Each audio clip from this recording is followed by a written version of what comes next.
Halo teman-teman semua, balik lagi di channel Nurse Station atau CNS ya. Apa kabar nih kalian teman-teman yang ada di rumah? Semoga semuanya pada sehat ya. Keluarga, teman-teman semua, sahabat, kalian semua pada sehat ya. Balik lagi di CNS ya teman-teman ya. Hari ini hari Rabu, tepat pada tanggal 11 September 2024, CNS kedatangan tamu yang sangat-sangat spesial. Waktunya sudah ditunggu-tunggu banget untuk hadir di podcast hari ini. Dan akhirnya beliau bisa nyempetin untuk hadir di sini. Oke, langsung aja kita sambut Bapak Hari Fadilah selaku Ketua Umum DPP PPNI Pusat. Halo Pak, selamat salam kenal, saya Asagi. Salam kenal Mas Aldi. Oh ya Pak Arif. Oke, kita langsung aja kali Pak ya gini. Ya, Saya tuh gini Pak, tujuan saya nih selaku host di sini saya mau undang Bapak tuh karena saya benar-benar penasaran gitu Pak. Ada beberapa poin penting yang mau saya tanyain ke Bapak selaku Ketua Umum DPP PPNI kayak gitu. Ada pertanyaan pertama yaitu sejarah berdirinya DPP PPNI. Tuh, bisa langsung dijawab Mas, silakan. baik. Kasih Mas Aldi. Siap. Teman-teman semua pemirsa yang mau saya banggakan, terutama warga perawat di seluruh Indonesia ataupun dimanapun Anda berada. Sejarah itu kan kita nggak boleh lupa, ya kan? Ada kita hari ini tidak lepas dari bagaimana eh, perjalanan sejarah kita juga. Nah, karena itu saya dalam kesempatan ini ingin secara singkat menjelaskan sejarah PPNI. Kalau secara detail mungkin kita banyak sekali ya harus segini bukunya. Ya betul kan, Dok, ya. Nah, diawali dengan sebelum ada PPN ini ada berbagai organisasi perawat yang ada di Indonesia ini. Mungkin lebih dari 10 lah ya. Nah, dimotori dan lebih dari 10 organisasi itu dimotori oleh dua yang besar yaitu Ikatan Perawat Indonesia dan Persatuan Perawat Indonesia. Yang satu ada di Bandung, yang satu ada di Jakarta. Dan mereka berkumpul kemudian rembukan ya, kemudian eh berdiskusi bersama dengan cukup hangat di sana dan akhirnya menemukan satu titik yaitu yuk kita bersatu ya. Bersatu kemudian merumuskanlah yang kita sebut dengan fusi ya. Fusi itu satunya berbagai organisasi menjadi namanya PPN. Persatuan Perawat Nasional Indonesia yang didasari oleh ada pernyataan bersama mereka ya, antara lain pernyataan bersama itu yang pertama adalah untuk mengumpulkan perawat di seluruh Indonesia ini demi menyumbangkan pikiran dan tenaga untuk pembangunan bangsa. Baik. Satu. Yang kedua adalah bagaimana mendorong agar terjadinya komunikasi yang intens antar individu dan kelompok perawat ini dalam satu wadah karena saling pengertian, saling mempunyai norma dan nilai yang sama. Yang ketiga, bagaimana caranya kita juga berkontribusi, berkiprah. Perawat-perawat Indonesia ini punya hubungan timbal balik, baik itu secara nasional maupun secara internasional. Yang keempat, bagaimana perawat Indonesia ini sebagai sebuah profesi harus berkembang. Berkembang selayaknya perawat-perawat di berbagai negara yang sudah maju, maka perlu sebuah wadah untuk mengantarkan perkembangan ini secara bersama-sama, secara kolektif. Yang kelima, ini yang paling penting juga adalah terbentuknya fusi sebagai organisasi profesi berupa persatuan ini adalah bagaimana kita untuk mendorong, endorse agar adanya regulasi-regulasi yang kokoh dalam keperawatan itu atau nursing legislation ya, yang sebagaimana di berbagai negara itu eh, nursing itu mempunyai dasar regulasi dalam bentuk undang-undang atau Nursing Act. Nah, jadi kelima alasan inilah yang jadi pernyataan dari pernyataan bersama dari tokoh-tokoh keperawatan pada saat itu ya sehingga running untuk menjadi sebuah organisasi yang berbentuk persatuan tanggal 17 Maret tahun 1974. Begitu kira-kira. Oke, ya. Jadi bukan hanya DPP loh yang dimaksud atau PPNI ya. PPNI ya. Setelah itu barulah terbentuk nanti PPNI-nya itu ada di tingkat provinsi, itu dari kabupaten kota. Nah, PPNI itu merupakan satu kesatuan organisasi yang satu yang berbeda ke manajemennya di berbagai level tadi. Nah, terkait dari sejarah berdirinya DPP-PPNI nih Pak, tadi CVNI Bos. KPNI ya yang sudah Bapak jelaskan, untuk saat ini di Indonesia itu ada berapa cabang sih Pak totalnya Pak? Di beberapa wilayah di Indonesia? Iya, kita menggunakan terminologi bukan cabang ya. Oh ternyata Jadi kalau di pusat itu namanya DPP, Dewan Pengurus Pusat. oke, DPP PPNI. Kemudian ada perwakilan di eh, level provinsi namanya Dewan Pengurus Wilayah. DPW, DPW PPNI provinsi yang sudah ada 34. oke. 34 provinsi itu. Memang sekarang ada provinsi pemekaran di Papua kan. Sampai sekarang ada 38 provinsi ya. Nah, yang 4 lagi ini ya kita sedang konsolidasi bagaimana kiranya bisa kapan waktunya kita juga ikut memekarkan diri gitu ya. Dan ada PPNI di tingkat kabupaten kota yang namanya daerah, Daerah, Dewan Pengurus Daerah, DPD PPNI. Itu sudah ada 514 kabupaten kota itu. 15 spot. 514 kabupaten kota. Dan satu lagi yang paling rendah, paling bawah kepengurusan kita, level yang paling bawah yang grassroots itu namanya DPK, Dewan Pengurus Komisariat. Itu ada 6.314 Dewan Pengurus Komisariat. Bende- Ya itu komisariat itu berada di satu rumah sakit, setiap rumah sakit umumnya ada komisariat DPNI. Kalau dia di luar rumah sakit, puskesmas misalnya, ada gabungan puskesmas, kayak gabungan klinik, ya, itu ada Dewan Pengurus. Dan ada di institusi pendidikan. Karena kita punya syarat, satu DPK itu minimal 25 orang perawat. Ya, begitu ini strukturnya kita. Tapi saya tambahin ya, supaya lo tahu selain pengurusan itu sesuai dengan level wilayah, Oke, kita juga punya namanya badan kelengkapan. badan kelengkapan. Nah, badan kelengkapan itu yang lebih menggarap di bidang kompetensi, keilmuan, area praktek gitu. Yang kita sebut dengan ikatan dan himpunan. Nah, ada ikatan himpunan sebagai badan kelengkapan itu sudah ada 27. 27. Jadi underbow-nya PPNI, istilahnya kalau partai ada underbow itu, ya PPNI juga punya underbow. Namanya Badan Kelengkapan. Ada 27 organisasi. Sebagai asosiasi perawat misalnya Ikatan Perawat Anak Indonesia, Ikatan Perawat Komunitas, Ikatan Perawat Jiwa. Makanya yang terakhir kemarin 2 yang tahun ini berdiri itu adalah Himpunan Perawat Informatika Indonesia dan Himpunan Perawat Fertilisasi. Nah, itu semua jumlahnya ada 27. Nah, setiap ikatan himpunan ini menggarap kompetensi, area praktek ya yang terkait dengan bidangnya masing-masing Oke, nice. gitu. Nah, jadi buat teman-teman semua itu dia sejarah berdirinya DPP PPNI yang sudah PPNI. PPNI yang sudah dijelaskan oleh Bapak Ketua Umum kita Bapak Arif Fadilah kayak gitu. Oke, next Pak. Ini masih ada beberapa pertanyaan lagi. Di pertanyaan kedua nih Pak ya. Ini juga bakal menjawab banyak pertanyaan-pertanyaan di luar sana sama seperti saya nih. Ya, saya juga masih ya bisa dibilang Gen Z lah gitu. Iya, iya. Jadi kayak Pak sekarang. Karena saya sering banget Pak ketika saya main handphone di media sosial, di Instagram, di TikTok, di YouTube Short Food saya sering lihat itu kayak banyak banget hal-hal mengenai DPP, PPNI. Itu semuanya ini apa? Saya penasaran gitu dah. Sampai akhirnya saya cari tahu dan akhirnya kita bisa ketemu di sini dan ngobrol langsung untuk saya seneng banget. Nah, kita langsung ke poin nomor 2 nih Pak ya. Eh tujuan berdirinya DPP PPNI. Iya, ya kalau gitu kalau banyak di medsos ya bagus juga ya PPNI banyak juga ya dikenal ya atau paling tidak menjadi perbincangan Betul. Jawa ya. Saya kira bagus lah.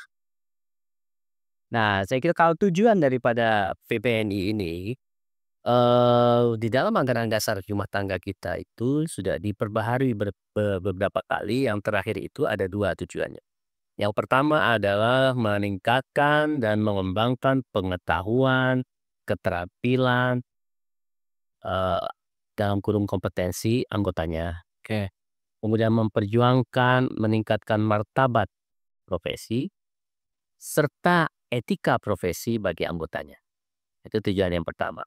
Tujuan yang kedua sebenarnya adalah dalam anggaran dasar kita itu menghimpun perawat secara nasional untuk menunjang atau membantu pembangunan kesehatan bangsa. Nah, itu sebenarnya tujuannya ya. Jadi tujuan nomor 2 ini luar biasa loh, ya harusnya ya. Harusnya kita dapat biaya negara ya harusnya ya. Nyambung tuh dari Kika ke Giring. Terus tujuannya Tapi selama ini kita mandiri kok dalam pembiayaan. mudah-mudahan bisa ada sponsor masuk. Ya. Nah, itu udah dijelasin nih sama Pak Ketua dari sejarah berdirinya sampai tujuan berdirinya. Nah, langsung ke poin nomor 3, manfaat berdirinya DBLI PPNI. Ini nyambung nih Pak pertanyaan dari poin nomor 1 sampai nanti selanjutnya. Baik, sebelum ke manfaat terlebih dahulu saya ingin menyampaikan positioning tanggung jawab organisasi, profesi PPNI. PPNI sebagai organisasi profesinya perawat. Oke, baik. Nah, ini punya 3 tanggung jawab yang bisa diterjemahkan juga, bisa bermanfaat tanggung jawab ini, diterjemahkan dalam tanggung jawab sebenarnya. Yang pertama adalah tanggung jawab kepada masyarakat. Oke. Nah, artinya apa sih manfaatnya bagi masyarakat? Kayak gitu ya. Nah, tanggung jawab pada masyarakat ini adalah BPNI sebagai organisasi profesi dan anggota di dalamnya ini harus juga berdampak pada bagaimana upaya peningkatan kesehatan atau derajat kesehatan masyarakat secara umum. Nah, itu yang pertama melalui berbagai hal ya. Selain itu juga bahwa PPNI ini juga adalah sebagai wadah profesi yang penuh dengan nilai dan norma-norma profesi di dalamnya. Organisasi profesi wajib menjaga itu demi kepentingan masyarakat, supaya masyarakat dilayani oleh perawat-perawat selain dia kompeten juga beretika yang tinggi. Oleh karena itu, masyarakat membutuhkan PPNI supaya mengkawal perilaku daripada individu-individu perawat itu. Oleh karena itu saya kira inilah manfaat PPNI bagi masyarakat, ya kan? Betul, betul. Ya, kalau masyarakat pasti butuh ya. Selain dia terampil, cekatan, kan perlu perawat-perawat yang beretika, perilaku yang baik, Betul, sikap yang prima. betul. Nah, di sinilah menjadi tanggung jawab organisasi kepada masyarakat. Yang kedua adalah tanggung jawab organisasi profesi bersama anggotanya ini kepada profesi perawat itu sendiri. Oke. Nah, ada ungkapan bahwa kalau mau maju jangan tergantung orang lain, tapi tergantung bagaimana upayamu untuk bisa mencapai sebuah tujuan kan gitu. Betul. Eee, Tidak akan merubah satu kau bila kau itu sendiri tidak mau merubahnya. Kan begitu ya? Kalau perawat ini mau maju, maka perawat-perawat itu sendirilah yang harus bisa berusaha untuk maju. Kan begitu? Kita nggak bisa nunggu orang lain untuk memajukan kita. Memerdekakan diri sendiri. Ya, gitulah. Memajukan diri sendiri, mengembangkan diri sendiri. Nah, oleh karena itu, organisasi profesi juga mempunyai manfaat bagaimana kita menstimulasi, mengadvokasi, melobi supaya perawat Indonesia ini berkembang. Baik. Nah, itulah tanggung jawab kepada organisasi, tanggung jawab kepada profesi perawat itu sendiri. Baik. Apa bentuk kegiatannya? Macam-macam. Bagaimana kita dulu ya dengan sesuai peran dan fungsinya itu mengembangkan standar. Yang standar itu kita benchmarking dari berbagai standar internasional sehingga perawat-perawat Indonesia ini kalau lulus ya dari pendidikan berbasis standar itu juga tidak tidak jauh berbeda atau tidak berbeda dengan negara-negara lain secara internasional. Gitu kan? Itu dari sisi standar. Bagaimana kita mengembangkan pedoman-pedoman. Kita juga mengadvokasi bagaimana pendidikan keperawatan. Sejatinya pendidikan keperawatan di Indonesia ini ya, dulu, eee, kalau kita lihat sejarahnya perawat itu hanya ditumbuh kembangkan pada kursus-kursus sebelumnya. Oke. Dari SMP kursus 3 bulan, SMP kursus 6 bulan ya. Nah, bagaimana mau jadi profesi? Iya iya. Ya kan? Oleh karena itu pada founding father, pengurus-pengurus PPNI dan pakar-pakar perawat di zaman dulu merumuskan agar perawat ini harus tumbuh kembang pada yang disebut dengan sebagai profesi. Maka sebagai profesi ada konsekuensinya. Yang pertama adalah pendidikannya harus pada sistem pendidikan tinggi. Betul. Yang kedua prakteknya harus praktek yang profesional. Tuh. Nah, eee, ini masih tanggung jawab tuh profesi ya. Nah, pendidikan tinggi, nah tentu ini inisiasi oleh tokoh-tokoh PPNI zaman dulu sehingga muncullah yang namanya pendidikan keperawatan Indonesia dulu itu adalah tadi saya sebutkan dari SMP plus 3 bulan, 6 bulan berubah menjadi SPK ya dari SMP plus 3 tahun. Tapi tidak cukup untuk mengikuti perkembangan profesi kesehatan ini, maka ada namanya akademi perawat dari SMA plus 3 tahun.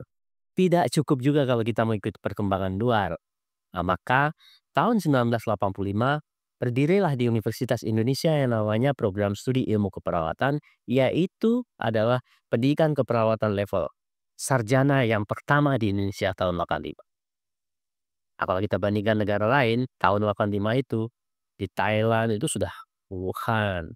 Iya. Dan kita baru berdiri gitu kan. Nah, ketinggalan lah gitu ya. Nah, oleh karena itu terus kita perjuangkan lobby advokasi alhamdulillah. Sampai hari ini bukan hanya sarjana kita punya, tapi juga ada pendidikan profesi, yaitu pendidikan setelah sarjana mengambil profesi, juga pendidikan spesialis, ya perawat juga punya perawat spesialis namanya, ya spesialis sekarang sudah ada 6 spesialis kita punya, dan ini mungkin masyarakat banyak yang tidak dapat informasi ya kan, bahwa sudah ada 6 level spesialis perawat. Nah, spesialis itu setelah sarjana profesi, dia ambil spesialis. Jadi pada level magister, pada level S2, sama kalau kita kita masyarakat umum bisanya misalnya memahami, oh dokter spesialis penyakit dalam gitu ya, oke.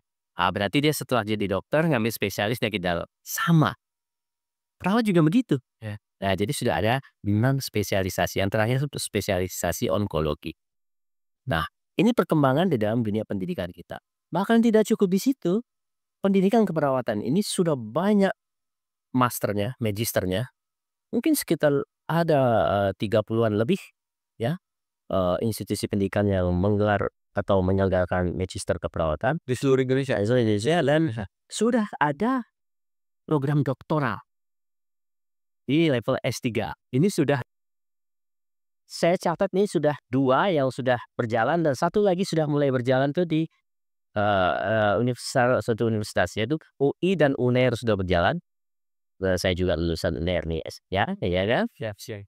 eee, sekjen kita di Universitas Indonesia.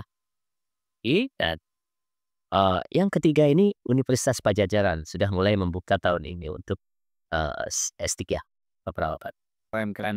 Dan sudah ada 40 lebih guru besar keperawatan di Indonesia itu. Oke. Jadi, secara pendidikan inilah yang dibangun, yang diinisiasi, diperjuangkan oleh para tokoh-tokoh kita itu sebagai tanggung jawab organisasi profesi dan anggota ini kepada profesi kawan. Baik. Nah, yang ketiga, tanggung jawab profesi kepada siapa? Individu-individu anggotanya. Nah, kepada individu-individu anggotanya apa saja yang harus diperbuat? Yang pertama adalah bagaimana meningkatkan harkat martabat anggotanya itu. Yang kedua bagaimana meningkatkan berkontribusi dalam meningkatkan pengetahuan dan keterampilannya. Nah, jadi itu, ya pengetahuan dan keterampilan.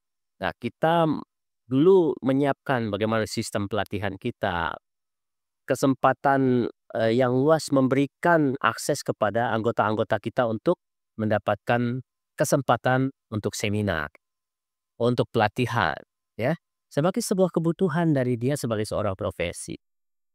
Nah, oleh karena itu PPNI mendirikan Diklat, ya. Diklat itu penyelenggaranya dari setiap provinsi nih. Sekarang khusus yang Diklat sudah terakreditasi oleh Kementerian Kesehatan, kita sudah punya 23 tempat penyelenggaraan di provinsi-provinsi yang lain. Itu gunanya Pak, untuk membuka akses kepada kawan-kawan kita, anggota-anggota kita, supaya nggak keleleran dia kalau mau pelatihan. Ini loh ada. Ya kan? Ya ya, betul. Inilah, bantuan dan manfaat kita sebagai organisasi profesi pada anggota. Manfaat yang lain martabat. Ya sampai hari ini memang kita masih terus memperjuangkan kesejahteraan. Kesejahteraan itu artinya sangat luas. Kan hanya materi artinya sekedar gaji. Iya, betul. Tapi bagaimana kondisi kerja, kenyamanan, dan lain sebagainya. Kelancaran dan mengurus segala sesuatu. Nah itu kita upayakan ya. Kemarin-kemarin sebelum ada undang-undang yang baru, misalnya pengurusan STR, Oke itu kan oleh, MTKI dan Konsil Keperawatan. oke. Tapi kan kita bantu juga supaya anggota ini lancar, kita bantulah mempekerjakan sekitar 12 orang. Itu PPN yang bantu ya, untuk mereka. Nah, mungkin banyak yang nggak tahu ini. Walaupun bukan tugas PPNI mengeluarkan STR, tapi kita bantu memverifikasi validasi data supaya pemerintah dan konsil dalam hal ini bisa, lebih yakin mengeluarkan surat tanda registrasi dengan adanya proses verifikasi oleh teman-teman kita yang kita tugaskan itu. Itu salah satu bentuk menurut saya ada kesejahteraan. Ya ya. Jadi kesejahteraan bukan cuma sekedar gaji. Selain upaya gaji itu sudah kita coba, hari ini misalnya di ASN. ASN itu atau, PNS ya, itu kita sudah memperjuangkan tentang bagaimana jabatan fungsional perawat yang makin baik hari ini. Ya sekarang juga kita sudah usul bagaimana tunjangan fungsionalnya segera ditingkatkan. Ya sekarang sih dengan, peraturan Menteri PAN itu sudah, eee, lebih baik ke Jafonya, tetapi tunjangannya yang belum menyusul karena harus memerlukan peraturan presiden ya. Ya saya berharap sih sebelum ganti presiden sudah ada peraturan, peraturan presiden itu. Tapi kalau belum ada ya kita tunggu presiden baru lah, ya kan gitu. Tapi yang jelas kami menanti, tuh, bagaimana pemerintah dapat menghargai, mengapresiasi perawat ini, ya, dengan sudah ada jabatan fungsional sejak tahun 2019, tapi tunjangannya belum berubah sampai hari ini. Berapa tahun tuh? Masa mau 5 tahun peran dan fungsinya sudah berubah, tetapi tunjangannya belum? Nah ini saya kira ini mudah-mudahan didengar oleh pemerintah. Ya, ini penting bagi teman-teman yang di PNS. Dan di sektor swasta, PPNI bekerja sama dengan para, konsultan dan juga arahan dari Kemenaker, Gimana, Kak? itu mengembangkan satu pedoman untuk pengupahan yang kita sebut dengan SUSU, struktur skala upah. Itu sudah terjadi satu buku, lengkap dengan berbagai kajiannya, dan kita sudah serahkan ke Kementerian Tenaga Kerja ini. Supaya itu bisa diimplementasikan pada sektor swasta yang mempekerjakan perawat. Sehingga nggak ada lagi perawat itu harus digaji di bawah UMP. Ya, harusnya minimal tuh 3 kali UMP sebagai seorang profesi. Mudah-mudahan ini juga didengar oleh pemerintah dan pengusaha ya. Karena kita masih temui banyak di sektor swasta perawat-perawat kita masih layak digaji di bawah UMP, itu sangat menyedihkan. Ya, lebih besar cleaning service dari perawat. Ini menurut saya tidak manusiawi. Ya, oleh karena itu kita harus berjuang di sana bersama-sama ya. Nah yang berikutnya manfaatnya apalagi adalah untuk individu kita juga harus berkontribusi di dalam masalah-masalah mereka. Oke Penyelesaian masalah misalnya masalah hukum. oke. Kita sudah membentuk badan bantuan hukum Untuk para perawat? untuk para perawat. Bila dia mengalami masalah hukum, maka akan diberikan bantuan hukum cuma-cuma, Gratis? gratis. Di seluruh wilayah Indonesia, kami sediakan lawyer-lawyer perawat yang handal untuk melayani Anda bila terjadi masalah hukum dalam praktiknya. Tapi memang kita batasi, bukan karena korupsi, bukan karena pelecehan seksual, bukan karena kejahatan-kejahatan penipuan dan lain-lain. Tapi murni kalau ada masalah yang berkaitan dengan praktiknya sehari. Oke. Nah itu kita berikan bantuan cuma-cuma dan itu semua disediakan anggarannya oleh TPPPPN. Nah jadi itulah manfaatnya organisasi ini, baik masyarakat, bagi organisasi maupun bagi anggota dan masih banyak manfaat-manfaat lain, ya. Seperti hari ini kita coba kembangkan bagaimana usaha-usaha PPNI, atau kita mengidentifikasi anggota-anggota kita yang sedang mempunyai usaha UKM dan itu bagaimana kita ingin bantu pemasaran dalam suatu sistem PPNI Store gitu ya. Atau kita coba, mengembangkan namanya satu sistem pembayaran dengan PPNI Pay gitu ya. Oh ya itu supaya dan kita bekerja sama dengan berbagai, mmm, perusahaan yang memang melingkupi hajat hidup misalnya PT Telkom. Kami sedang merancang bagaimana perawat-perawat ini mendapatkan, pulsa murah ya dengan PT Telkom. Dan kita sudah pernah lakukan itu dan kita coba ulangi lagi ya. Berapa ratus ribu perawat-perawat kita dulu mendapatkan pulsa murah, ya kan. Nah ini kesejahteraan ya.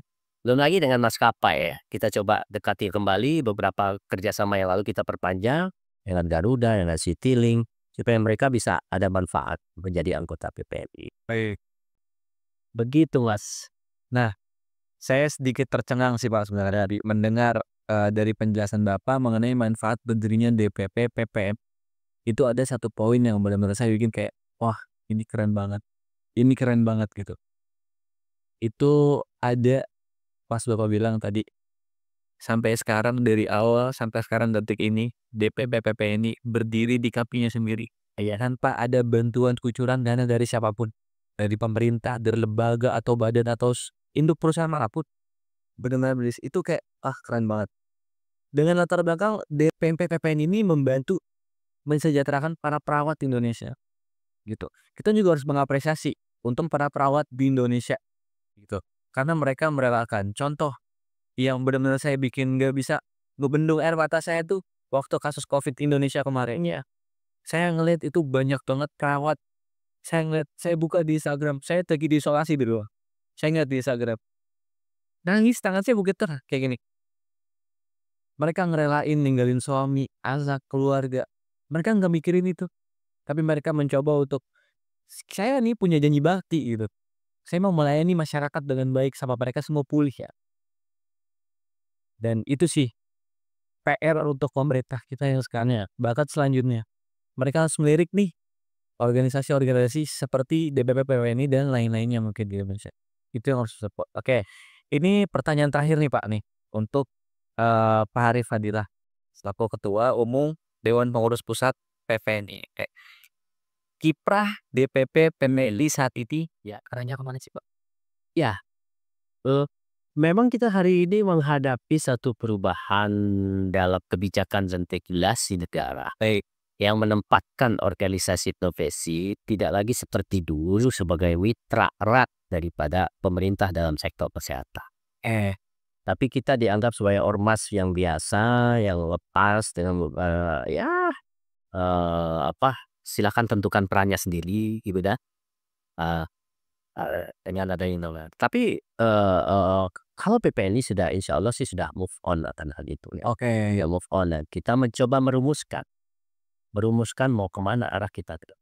jadi mencari jalur sendiri. Ya mencari jalur sendiri sebagai hitohnya sebagai organisasi profesi yang punya tanggung jawab kepada 3 tadi, masyarakat, profesi, dan individu. Ah, profesi individu. Iya, jadi perawat ya anggota. Nah, oleh karena itu kita fokuskan kepada paling tidak ada 7 peran. Yang pertama adalah peran dalam peningkatan kompetensi bagi anggotanya. Oke. Nah itu. Yang kedua adalah peran pengembangan profesi, baik itu dari sisi keilmuan maupun secara praktik. Ya, bagaimana kita mengembangkan jurnal PPNI, bagaimana kita membuat pedoman supaya perawat-perawat bisa melakukan penelitian, bagaimana bisa menulis, kita sediakan majalah ilmiah, ya, dan berbagai policy brief atau draft-draft usulan untuk pengembangan. Contohnya misalnya policy brief terhadap pengembangan perawat-perawat spesialis yang harus diperbanyak, gitu ya. Nah itu kita sudah lakukan itu. Nah yang ketiga adalah mau melakukan advokasi terhadap kebijakan pemerintah yang memang harus berpihak kepada perawat. Yang ke ya juga advokasi ini advokasi hukum. baik itu pembelaan anggota seperti yang saya jelaskan tadi, maupun kita mengadvokasi regulasi-regulasi yang memang, eee, apa namanya, memberikan dampak positif terhadap lingkungan kerja perawat, Oke. ya. Nah, yang keempat, tentu saja kita harus mengkawal pendidikan perawat ini secara kontinu. Baik. Kenapa? Karena kita ingin lulusan-lulusan pendidikan perawat itu akan menjadi anggota kita, tentu mereka-mereka yang berkualitas. Maka kita harus concern terhadap kualitas pendidikan kita ini harus kita coba terus kita kawal. Dengan cara apa? Mulai dari cara mungkin dari mulai dari yang mau lulus dari dunia pendidikan kita masukkan masukan terhadap kurikulum-kurikulum keperawatan terkini. Kemudian dalam sistem uji kompetensi nasional ya kita masih terlibat. Kemudian dalam akreditasi institusi pendidikannya juga kita terlibat di satu ya. Berikutnya mengkawal tentang etika. Nah, ini mengkawal tentang etika, saya jangan khawatir pada masyarakat Indonesia khususnya ya.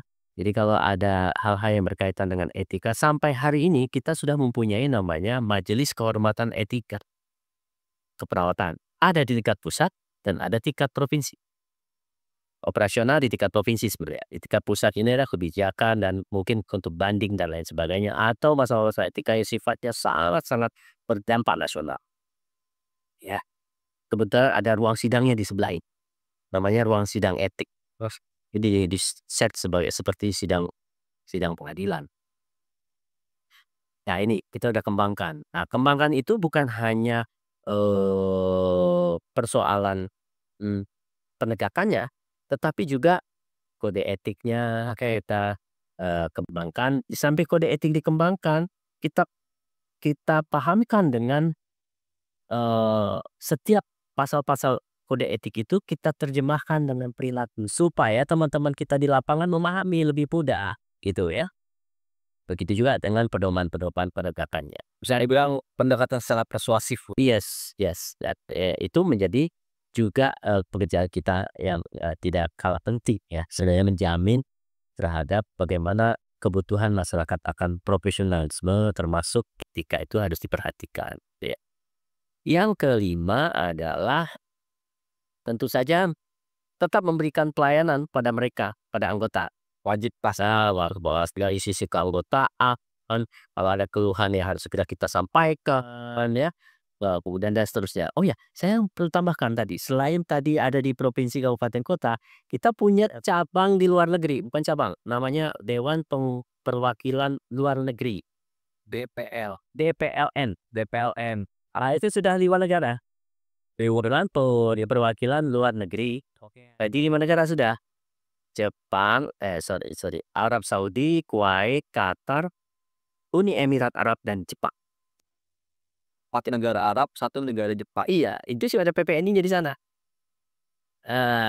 PPNI-nya sudah ada dan bekerja untuk apa? Ngurusin anggotanya. Menampung keluhannya yang perlu disampaikan. Contoh hari ini saya misalnya ada perawat yang mau pindah dari satu negara ke negara lain memerlukan sebuah dokumen. Ya saya harus teruskan. Dari sana teruskan ke PPNI pusat teruskan ke konsil dan ke pemerintah. Supaya segera keluar. Nah, itu kan peran kita. Tuh. Ya kan? Ya kalau dia nggak keluar dalam 2 hari, saya tanya lagi. Kenapa belum keluar? Kenapa belum keluar? Nah, itu. Jadi itulah peran kita yang melayani tadi. Pelayanan pada anggota tadi. Sampai seperti itu. Ya. Ada anggota STR-nya nggak keluar-keluar atau salah nama. Ya kadang-kadang banyak ke kita, bukan ke konsil. Nah, kami meneruskan, konsil ini loh, ada keluhan seperti ini, mohon segera ya ditanggapi. Nah, itu peran kita. Jadi itu jangan dianggap bukan peran loh. Ya, kita mau memberikan tekanan supaya ini bisa berjalan dengan baik, karena itu anggota kita yang harus kita bela. Ya. Nah, kemudian selain pelayanan, nah, jangan lupa sekarang ini kami memperluas perannya itu menjadi peran sosial, politik, dan peran ekonomi. Sosial, politik, ekonomi. Iya, peran sosial. Peran sosial itu kita misalnya pada kondisi bencana. Oke. Itu hampir setiap peristiwa bencana, PPNI turun. Oke.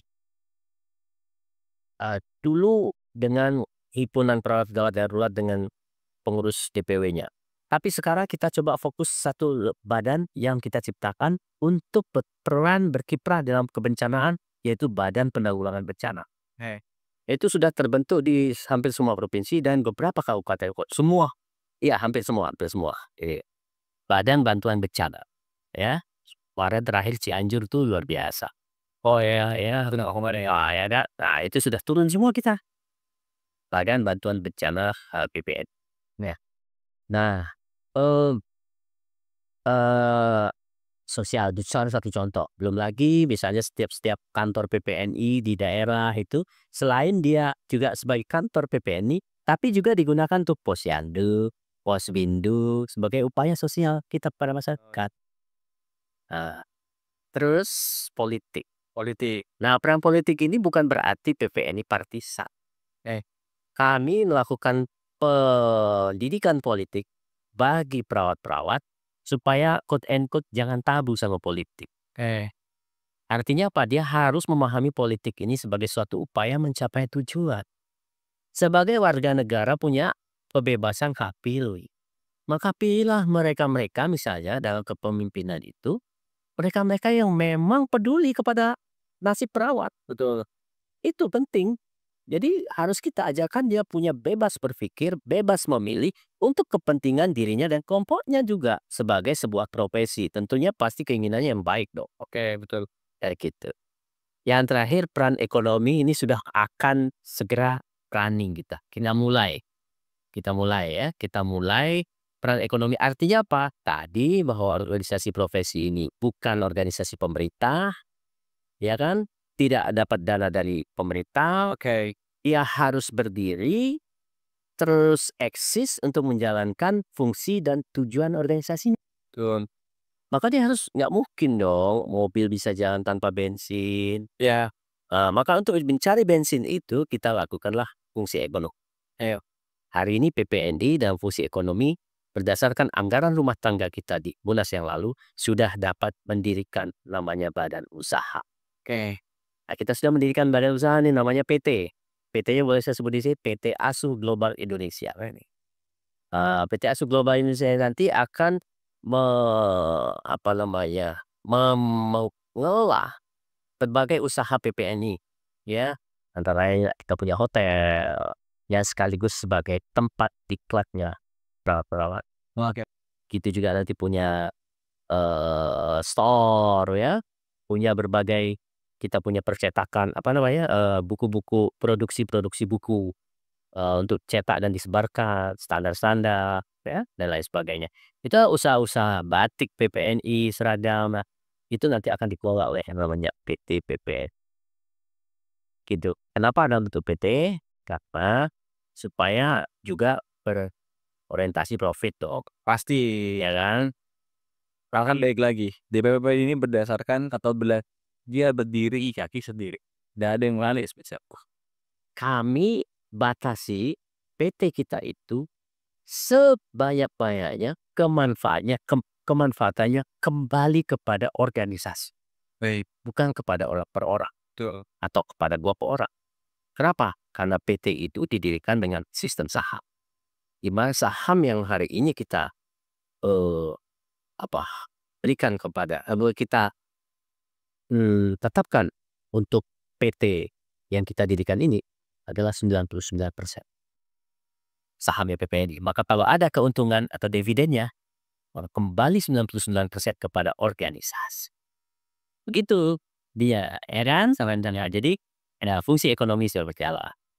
Sistem pembayaran kerjasama dengan 5 bank besar kita untuk membangun namanya PPNI Pay sebagai alternatif sistem pembayaran yang dapat digunakan oleh anggota kita. Oh, tadi saya juga udah sempat dengar tuh. Udah tersedia di Play Store katanya, Pak, ya? Ya. Ya, teman-teman bisa di-download. Itu sistem pembayaran atau nontonnya. Jadi buat kalian yang teman-teman Gen Z di rumah yang suka, jadi anak-anak umur yang seumuran saya tuh, itu mereka tuh suka banget jarang bawa uang yang lewis ya. Betul nggak, Sos? Itu cocok banget kalian bisa download. Ya gitu, itu ada di Play Store, tersedia di Play Store, gitu, bisa kalian cek langsung. Kayaknya kalau dengan kerjasama dengan bank juga mungkin tidak menutup kemungkinan bank itu bekerja sama dengan institusi pendidikan, bisa juga digunakan untuk pembayaran misalnya bayar uang kuliah. Betul betul betul, ya, iya iya, jadi simple gitu, jadi cocok banget lah buat kalian, pokoknya gitu. All in ada di satu aplikasi itu, kalian bisa cek aja. Kalian mau beli pulsa, bahkan kalian mau jajan kopi, ya kan, kalian mau bayar, apa, top up kuota, ya kan, mau naik kereta, mau naik ini semua bisa di Sitomporo. Kalian bisa cek aja langsung di Play Store, kayak gitu. Mudah-mudahan sudah settle ya, karena udah mau di-settle baru di-launching ya. Betul betul. Oke. Oke, buat Pak Harif Fadila ya, sudah sampai di ujung nih, saya berterima kasih banyak banget sama Bapak, udah bisa nyempetin hadir di podcast CNS kita nih, Channel Nurse Station. Saya bener-bener, pokoknya seneng deh hari ini, puas gitu bisa ngobrol panjang lebar, pokoknya mungkin kita bisa ngobrol lagi nanti di belakang layar. Ya saya juga terima kasih Mas Adi bisa hadir di sini dan memberikan informasi, ya kan, sebagai tanggung jawab saya sebagai ketua umum, hal-hal apa yang sudah saya laksanakan sebagai tanggung jawab saya informasikan. Mudah-mudahan bisa bermanfaat bagi anggota-anggota kita dan juga pada masyarakat pada umumnya. Amin. Oke, terima kasih banyak buat teman-teman semua yang udah nonton ini sampai akhir. Saya dan Pak Harif Fadila pamit undur diri. Selamat siang, dadah. Oke, siap, mantap. Saya sih di Cina.